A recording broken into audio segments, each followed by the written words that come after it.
So let us look into the social media world's mirror and see what's reflected. What conversations drove the Twitterverse? Ayanda Sishi Wigzell is a freelance journalist and trend watcher, and she joins us now. What's a freelancer? I don't know where that little role came from. All right, so a number of trends to get through this week. Judge Kun, Jacob Zuma, hashtag tweeting, and hashtag trending. There was an unexpected twist, and it came from the Pietermaritzburg High Court judge. Yes, Iman, good evening to you and to the SABC viewers as well. So the Jacob Zuma trial has been postponed until January. This is not a surprise. Social media was also not surprised by this because the prosecution, the private prosecution for Billy Dana is also taking place along with Karen Moore as well. And they're also going to be challenging having a special plea appeal at Constitutional Court as well. So the social media users were obviously not surprised by this. They knew that this was going to be coming. Some were arguing that Jacob Zuma absolutely has a right to have this trial continue and make sure that the prosecution is not in any way biased towards him in this trial. Thales as well is involved in this. This is the arms company that is the French arms company as well, and they're also involved in this as well, and they have been for a very long time. This trial is dragging, and people are wondering when is it going to start, and they are very confused as well as to why it is that has been dragging up until this point. But they're also right to point out that social media users were also saying that Judge Kun was right to point out that, you know, he may be a little bit impartial in this because he had an opinion on the prosecution of Billy Dana and Karen Moore. So he asked both parties to please write to him in order to submit whether or not he should recuse himself. Yeah. So that will also be heard in January as well. It's interesting developments there. Well, let's go to Lindiwe Sisulu. So we're staying with the court, but this time we're going to add jail. She was barred from visiting former Northern Cape ANC chair John Block and threatening action. Yes, so this week she has made the news cycle.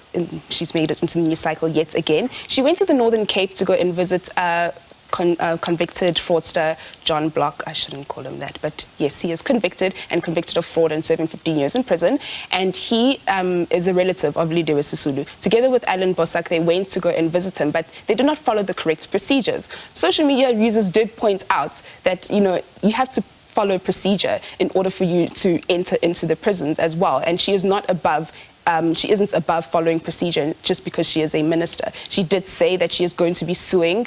She did say that she might intend on suing the Department of Correctional Services, but we have yet to see that because the department did come back and say that some of the utterances that were coming from Lindiwe Sisulu were not true, and it is indeed misinformation. What she had said was that John Block was actually removed from the parole list during the COVID-19 parolees. There were people who were released from jail, and they said that he was removed from that list. The Department of Correctional Services said that this is not true. Social media users were, of course, very confused as to what was going on and why this was actually trending in the first place, because she should be there in the Northern Cape doing her job as Minister of Tourism instead of visiting her relatives on taxpayers' money. And that is what was being pointed out heavily on social media, that why is taxpayers' money being used to fight family squabbles? Yeah. I mean, if you see a smile sort of creep across my face, it's because I'm thinking social media, you know, in some ways, because, you know, we don't want to upset everybody, in some ways it's like the lady, you know, the neighbor that twitches the curtains, like peeping out what's going on and then reversing back and then, you know, kind of leaning back in and then sharing the, you know, the gossip with everyone else. So Marcus Eustace Steinhoff, major action by the SAB on former Steinhoff chair Marcus Eustace assets. But how was the conversation shaped on social media? It's about time. That was the theme under the Marcus Eustace trend. It is about time. Justice delayed is not justice deferred. And everybody needs to understand that Marcus Eustace committed international fraud as the CEO of Steinhoff at that time. But nothing has happened in the 5 years since he has admitted to his accounting irregularities. And I will use his wording here, his accounting irregularities. Since that 5 years, nothing has actually happened until the Reserve Bank actually came in and now officially seized his assets. People on social media were pointing out that, you know, South Africa is on the grey list. So now all these financial crimes are now coming to book. We're kind of moving, yes, into that grey list. So now we're starting to see some sort of movement that is coming from the Reserve Bank, which is incredibly welcomed by people, because once again, they were actually looking to see justice happen. So they're saying that the wheels of justice are turning slowly and the NPA needs to do something about it, but they're actually really happy that the Reserve Bank is stepping in and saying that, you know what, this person needs to have his assets, his assets taken away from him in order for us to actually truly investigate and find out what actually went wrong. Yeah. I'm talking about the grey list. I think February 2023 is the deadline there for a decision, but it does involve things like this. The country seemed to be taking action on accountability. I want to go to the Bokhabo Pue, a sad and violent story, but again, it's a reflection of our country and its people. Absolutely. If you saw this week, the front page of the Sowetan had statistics about the amount of children that have been killed in South Africa since January. And this got social media talking again about why it is that children are dying at this rate and what is it that police are doing in order to curtail this from happening. But also the conversation that was coming out of social media was the conversation about parole.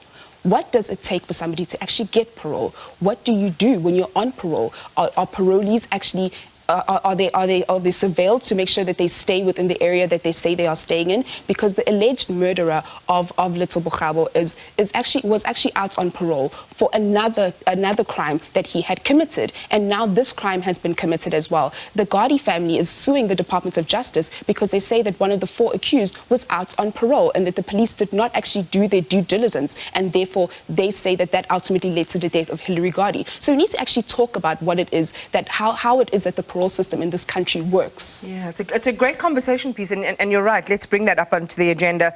Before I go to Liz Truss, which is how we want to end things, let's talk very quickly about the Election Amendment Bill. One word: controversial.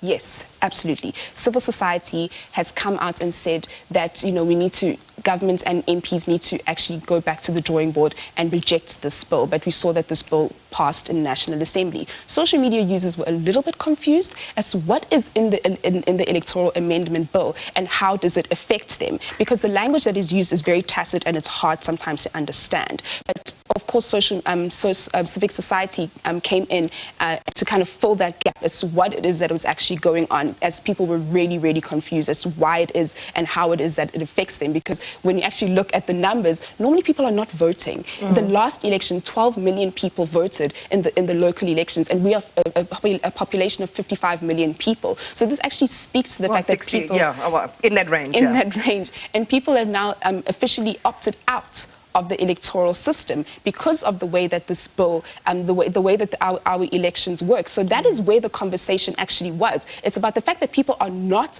actually really voting. So how is it that this electoral amendment bill affects them? But also people are talking about the fact that civil society sometimes is a little bit removed from what is actually happening on the ground, because people on the ground are saying that I don't vote. So why is it that civil society is fighting this, and who are they fighting on whose behalf? So that was the conversation that was going on social media. Who is actually representing who? It might be an ironic way to get people actually interested. We've got to jump through, sprint through this one. Liz Truss, shortest ever PMship in UK political history, and the Tory House is in disarray. Stand by, we're going to play a quick video clip.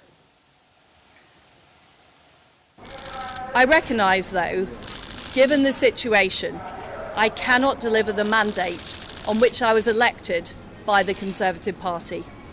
I have therefore spoken to His Majesty the King to notify him that I am resigning as leader of the Conservative Party. And Q, as the Twitterverse did.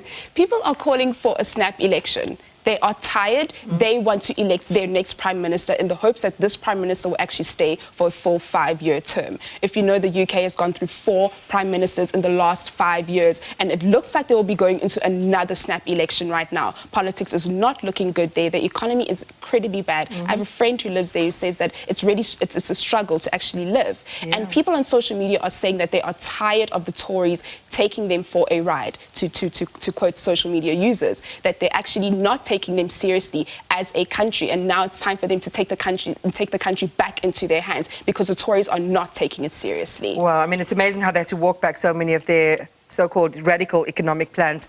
Going to leave it right there. Thank you very much for sharing, as you always do, in that brilliant way. Ayanda, appreciate you.